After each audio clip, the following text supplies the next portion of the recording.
नमस्कार Odisha the Odisha bulletin को आपण मानक स्वागत। आज 22 एप्रिल 2024 सोमवार। चलो देखा आज 10टी मुख्य खबर।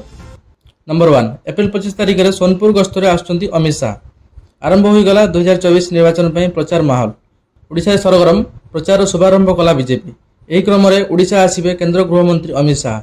एप्रिल 25 तारिख में सोनपुर गस्तर आसुच्चंती अमित शाह। ओडिशा आसी सोनपुर रे करिवे हाई वोल्टेज प्रचार।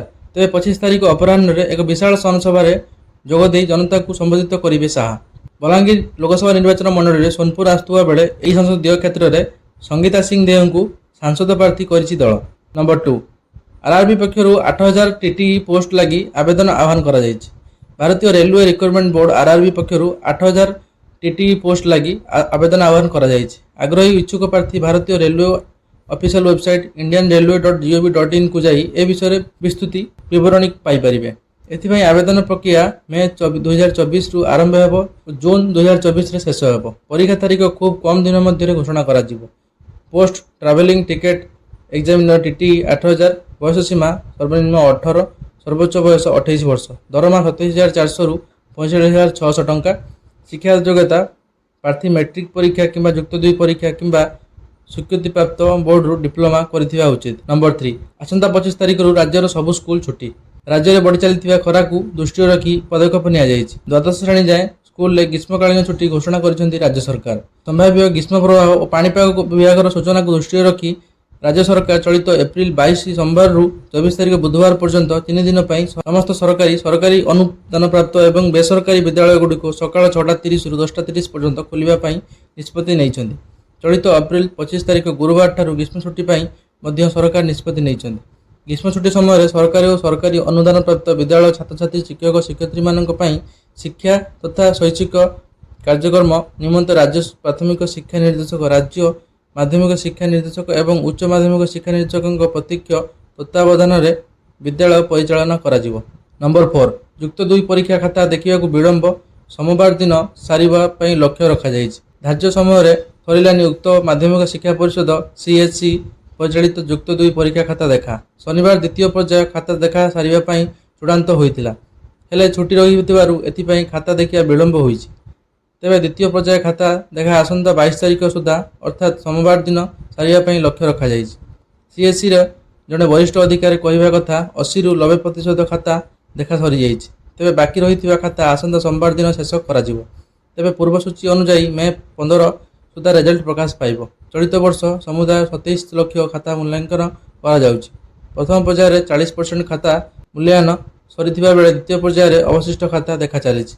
सूचनायोग्य चलित वर्ष 3,86,286 जन पिला परीक्षा देइछन्ति। नंबर 5, पोस्ट ऑफिस रो धमाका योजना।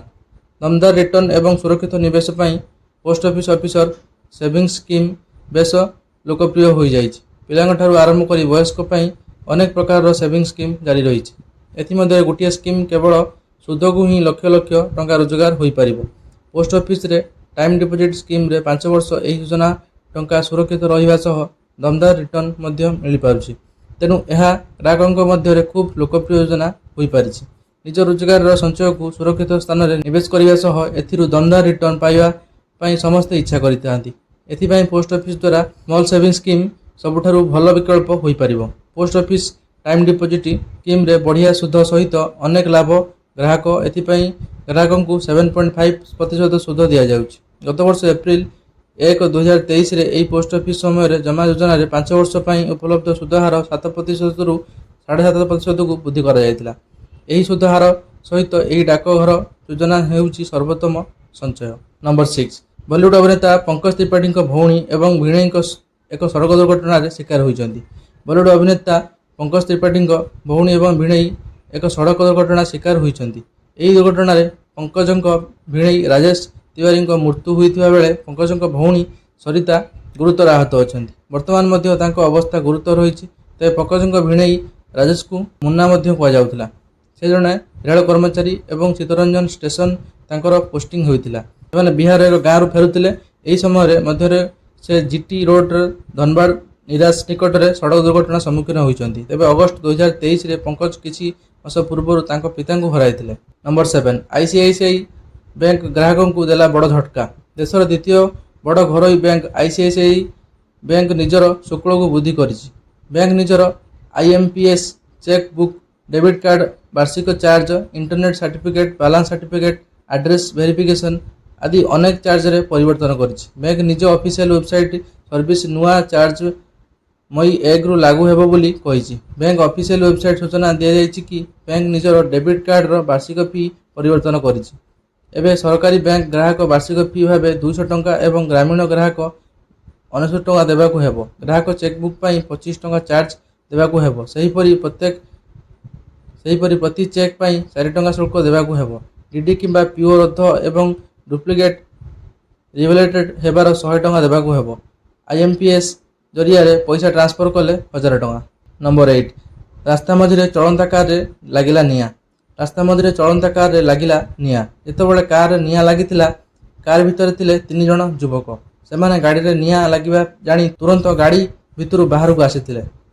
କାରରେ ଏତେ ଭୟଙ୍କର ନିଆଁ ଲାଗିଥିଲା ଦେଖୁ ଦେଖୁ ପୁରା ଗାଡ଼ି ଜଳି ଛାରଖାର ହୋଇଯାଇଥିଲା। ଏହି ଘଟଣା ଡେରାଡୁନରେ ଦ୍ୱିପହର ସମୟରେ ଘଟିଥିବା ଜଣାପଡ଼ିଛି। ସୂଚନା ମୁତାବକ ଗାଡ଼ି କେଣ୍ଟ ଥାନା ଅଧୀନ ବୁଲପୁର ଚୌକ ନିକଟରେ ଏହି ଘଟଣା ଘଟିଥିଲା। ସୌଭାଗ୍ୟର କଥା ଯେ କାରରେ ଥିବା ଯୁବକମାନେ ଏଥିରୁ ଅଳ୍ପକେ ରକ୍ଷା ପାଇଯାଇଛନ୍ତି। ଚଳନ୍ତା କାରରେ ନିଆଁ ଲାଗିବାର ଦେଖି ତୁରନ୍ତ ସେମାନଙ୍କ ଗାଡ଼ିରୁ ଓହ୍ଲାଇ ପଡ଼ିଥିଲେ। ଏହାପରେ କାରଟି ଧୁ ଧୁ ହୋଇ ଜଳିବାକୁ ଲାଗିଲା। ଲୋକମାନେ କିଛି କରିବା ଆଗରୁ ପୁରା ଗାଡ଼ି ନିଆଁ କବଳରୁ ଆସିଯାଇଥିଲା। କାରରେ ନିଆଁ ଲାଗିବା କ୍ଷଣି ତୁରନ୍ତ ଅଗ୍ନିଶମ ଏବଂ ସ୍ଥାନୀୟ ପୁଲିସକୁ ଖବର ଦିଆଯାଇଥିଲା। ଖବର ପାଇ ଅଗ୍ନିଶମ ବାହିନୀ ପହଞ୍ଚି ନିଆଁକୁ ଆୟତ୍ତ କରିଥିଲେ। ବହୁ ପରିଶ୍ରମ ପରେ ନିଆଁ ଲିଭାଯାଇଥିଲା, ହେଲେ କାରଟି ସମ୍ପୂର୍ଣ୍ଣ ଜଳି ଛାରଖାର ହୋଇଯାଇଥିଲା। ପୁଲିସ ଅନୁସାରେ ଏଥିରେ କେହି ଆହତ ହେବାର ଖବର ନାହିଁ। ନିଆଁ କିପରି ଲାଗିଲା ସେ ନେଇ ଯାଞ୍ଚ କରାଯାଉଛି। ନମ୍ବର 9, ଶିମିଳିପାଳ ଅଭୟାରଣ୍ୟରେ ଲାଗିଛି ନିଆଁ। ଶିମିଳିପାଳ ଅଭୟାରଣ୍ୟରେ ଲାଗିଛି ନିଆଁ। ଅଭୟାରଣ୍ୟରେ 30ଟି ସ୍ଥାନରେ ନିଆଁ ଲାଗିଥିବା ସୂଚନା। ଶିମିଳିପାଳ ଉତ୍ତର ବନ୍ୟପ୍ରାଣୀ ବନଖଣ୍ଡ ତାଳବନ୍ଧ, ବୁରୁଗୁଡିଆ ଓ କେନ୍ଦୁମୁଣ୍ଡି ରେଞ୍ଜ ଅଞ୍ଚଳରେ 20ଟି ସ୍ଥାନରେ ନିଆଁ ଲାଗିଥିବା ବେଳେ ଦକ୍ଷିଣ ବନ୍ୟପ୍ରାଣୀ ବନଖଣ୍ଡ ନିଅଣା, ମିଠାପଟା ଓ ଡୁକୁରା ରେଞ୍ଜ ଅଞ୍ଚଳରେ 10ଟି ସ୍ଥାନରେ ନିଆଁ ଲାଗିଥିବା ଜଣାପଡ଼ିଛି। ଏନେଇ ଆଞ୍ଚଳିକ ମୁଖ୍ୟ ବନ୍ୟପ୍ରାଣୀ ସଂରକ୍ଷକ ସୂଚନା ଦେଇଛନ୍ତି। ଶିମିଳିପାଳ ଅଭୟାରଣ୍ୟରେ ବନ ବିଭାଗ ପକ୍ଷରୁ ନିଆଁ ଲିଭାଇବାକୁ ଉଦ୍ୟମ ଜାରି ରହିଛି। Number 10, Kolkata knight riders 1 run royal challenge ବେଙ୍ଗାଲୁରୁକୁ ପରାସ୍ତ କରିଛି। ଏଠାରେ ରବିବାର ଅନୁଷ୍ଠିତ IPL ଏକ ରୋମାଞ୍ଚକ ମ୍ୟାଚର Kolkata knight riders 1 run royal challenge ବେଙ୍ଗାଲୁରୁକୁ ପରାସ୍ତ କରିଛି। ଏହି ପରାଜୟ ଯୋଗୁଁ RCB ପ୍ଲେ-ଅଫ୍ ପ୍ରବେଶ ଆଶା ପ୍ରତ୍ୟକ୍ଷ କ୍ଷୀଣ ହୋଇଯାଇଛି। ପ୍ରଥମେ ବ୍ୟାଟିଂ କରି 6 ୱିକେଟ୍ ବିନିମୟରେ 222 ରନ୍ କରିଥିଲା। ଫିଲ୍ ସ୍ଲଟ୍ 48 ଓ ଅଧିନାୟକ ଶ୍ରେୟସ ଆୟର 50 ରନ୍ ଇନିଂସ ଖେଳିଥିଲେ। ୟଶ ଦୟାଲ ଓ କାମେରୁନ୍ ଗ୍ରୀନ୍ 2ଟି ଲେଖାଏଁ ୱିକେଟ୍ ନେଇଥିଲେ। 223 ରନ୍ ଲକ୍ଷ୍ୟକୁ ପିଛା କରି 35 ରନ୍ ବିରାଟ କୋହଲି ଏବଂ ଫ୍ୟାଫ୍ ଡୁପ୍ଲେସି ୱିକେଟ୍ ହରାଇ ବିପଦରେ ପଡ଼ିଯାଇଥିଲା। କୋହଲି 18 ଓ ଡୁପ୍ଲେସି 7 ରନ୍ରେ ଆଉଟ୍ ହୋଇଥିଲେ। ଏହାପରେ କ୍ରିସ୍ ଜାକ୍ସ, ରଜତ ପାଟିଦାର ଯଥାକ୍ରମେ 55 ଓ 52 ରନ୍ କରି ଇନିଂସ ସମ୍ଭାଳିଥିଲେ। ଶେଷ ବଲରେ କେକେଆର 1 ରନ୍ କରିବାକୁ ସକ୍ଷମ ହୋଇଥିଲା। 2 ରନ୍ ନେବା ଚକ୍କରରେ ଲୋକ ଫର୍ଗୁସନ୍ ରନ୍ ଆଉଟ୍ ହୋଇଥିଲେ। ବେଙ୍ଗାଲୁରୁ 8 ମ୍ୟାଚରେ 2 ଓ କେକେଆର 7 ମ୍ୟାଚରୁ 10 ପଏଣ୍ଟ ହାସଲ କରିଛି। ତେବେ ଆଜି ପାଇଁ ଏତିକି। ପୁଣି ଦେଖା ହେବ ନେକ୍ସଟ ନ୍ୟୁଜରେ। ଜୟ ଜଗନ୍ନାଥ।